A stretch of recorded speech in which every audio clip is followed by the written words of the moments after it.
Monsieur le Président, chers collègues, je tenais tout d'abord à saluer la présentation de Madame Derville dans cet exercice parfois délicat de présentation du budget, pour la pédagogie dont elle fait preuve et toute la conviction qui transparaît dans son intervention. Malgré une lisibilité du budget qui peut s'avérer difficile, et merci aussi aux services qui l'ont accompagné. Néanmoins, revenons sur la lisibilité de ce budget retracé dans ce rapport de 529 pages et pour lequel nous apprenons lors de la commission qui y est dédiée, seulement 3 jours avant la plénière d'aujourd'hui, que la baisse des autorisations d'engagement sur certaines lignes du budget est due aux autorisations d'engagement prises par anticipation au budget 2022, votées lors du budget supplémentaire 2021. Nous le comprenons, pas de souci. Par contre, pour être en mesure de comparer avec le budget précédent, il faut donc rapprocher ce document des différentes délibérations votées en commission permanente affectant ces autorisations d'engagement à tel ou tel domaine de compétences régionales. Je serais curieuse de connaître le nombre d'élus qui vont voter favorablement, les yeux fermés, ce budget, qui auront fait cet exercice, car en le faisant, on voit clairement que certaines politiques sont mises à mal dans ce budget. Nous attendions de ce premier budget de la mandature qu'il soit un budget d'impulsion, un budget qui affirme la volonté de la majorité régionale de faire de la plus grande région de France le chef de file en termes de transition écologique, de reconnaissance de l'urgence climatique et de solidarité, comme vous l'aviez promis pendant votre campagne.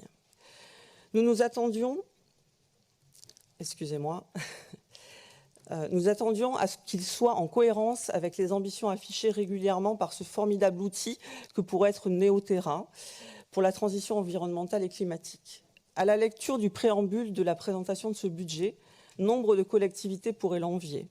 Une région éco-responsable, un budget de sortie de crise et d'impulsion nouvelle pour les emplois, un budget ambitieux pour les solidarités territoriales et générationnelles. Mais ce budget est-il réellement à la hauteur de l'affichage qu'il en est fait? La réalité semble être tout autre. Le budget de fonctionnement progresse de 0,1%. L'engagement de la maîtrise des dépenses annoncées lors du débat d'orientation budgétaire a bien été respecté. On pourrait féliciter la majorité de cette bonne gestion. Lors du débat d'orientation budgétaire, Nicolas Gamache pointait pour notre groupe des interrogations et nous réitérons ces questions. Au détriment de qui ou de quoi se fera cette soi-disant maîtrise des dépenses de fonctionnement? On nous évoque dans le diaporama qui nous a été présenté une poursuite des efforts de maîtrise des dépenses internes. Des précisions sur ce point seraient les bienvenues. Cela suffit-il à compenser les augmentations non maîtrisables des charges à caractère général, telles que l'énergie, les carburants notamment, et l'augmentation automatique de la masse salariale de 1,2% due au glissement, vieillissement, technicité? Soyez clairs et dites-nous quelles lignes budgétaires ont été impactées par ces diminutions de crédits. Ne devrions-nous pas attendre de notre région qu'elle défende le service public avec une majorité qui prétend prendre soin de chacun, dessiner notre avenir? Cette majorité qui s'affiche à gauche ne se fourvoie-t-elle pas en voulant absolument maîtriser des dépenses de fonctionnement, réduire au plus vite l'endettement et investir fortement? Pourquoi ce choix de réduire l'endettement aussi rapidement au détriment du fonctionnement, comme le souligne d'ailleurs le Césaire? Qui sera impacté en premier par ces décisions? La qualité du service public, sans aucun doute.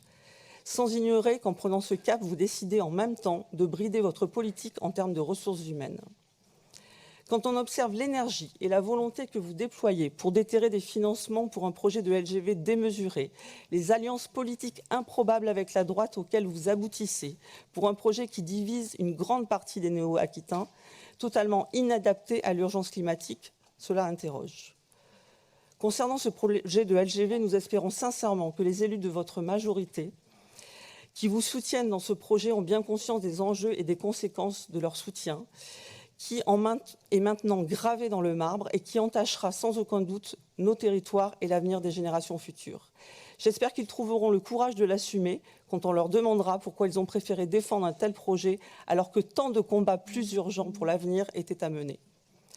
Notre président de groupe, Nicolas Thierry, vous rappelait dans ses propos liminaires l'appel des 1500 scientifiques qui ont signé une tribune nationale pour inciter les responsables politiques à enfin regarder avec lucidité la situation et qui pointent avec inquiétude l'écart abyssal qui existe entre la gravité des enjeux climatiques, de biodiversité et des pollutions et la place que ces sujets occupent dans les débats politiques actuels. Doutez-vous de leur travail et de leurs constats. Excusez-moi. Vous ne cessez de dire que la feuille de route de la région est néo-terrain. Permettez-moi de vous faire remarquer que cela ne transpire pas dans ce budget qui est plutôt frileux et décevant dans ce domaine. Le budget consacré à la biodiversité et à l'environnement baisse très fortement. Baisse de 16% des dépenses d'investissement pour l'eau et le littoral, moins 34% sur la transition énergétique et une baisse de 57% sur la biodiversité et les parcs naturels régionaux. La vie associative subit des coupes sans précédent, une baisse de plus de 40% du budget de fonctionnement.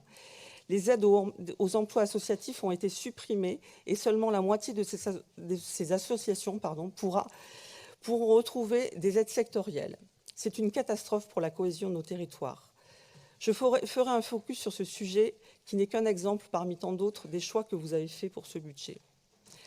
La politique que l'ex-région Limousin avait initiée en faveur de l'emploi au sein du monde associatif a connu sa fin en 2021. Les 341 associations de cette ex-région qui géraient 422 emplois subventionnés vont devoir solliciter les directions sectorielles desquelles elles relèvent à partir de cette année ou trouver d'autres ressources pour la conduite de leurs projets. Pourquoi pas?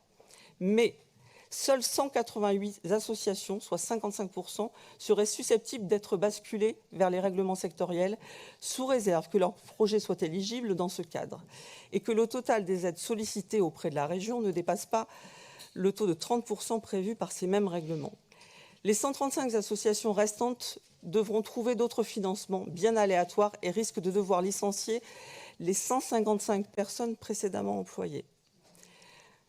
Dans les budgets spécifiques vers lesquels devraient être dirigées les 190 associations des domaines concernés, sport, culture, jeunesse, n'apparaissent aucunement les augmentations correspondantes au financement des 267 emplois basculés.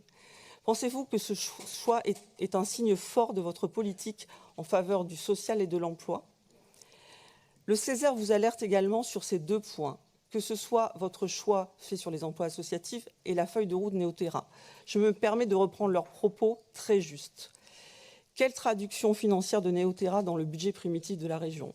La transition écologique, qui nécessite une grande attention aux enjeux sociaux, devrait constituer un préalable et un cadre pour les autres politiques publiques, en particulier de développement économique. Le Césaire encourage le Conseil régional à ajuster ses règles d'intervention en privilégiant des critères d'éco-socio-conditionnalité des aides. Nous vous encourageons aussi dans ce sens. Ainsi, dans l'état actuel du budget, vous aurez compris que notre groupe votera contre ce budget primitif 2022.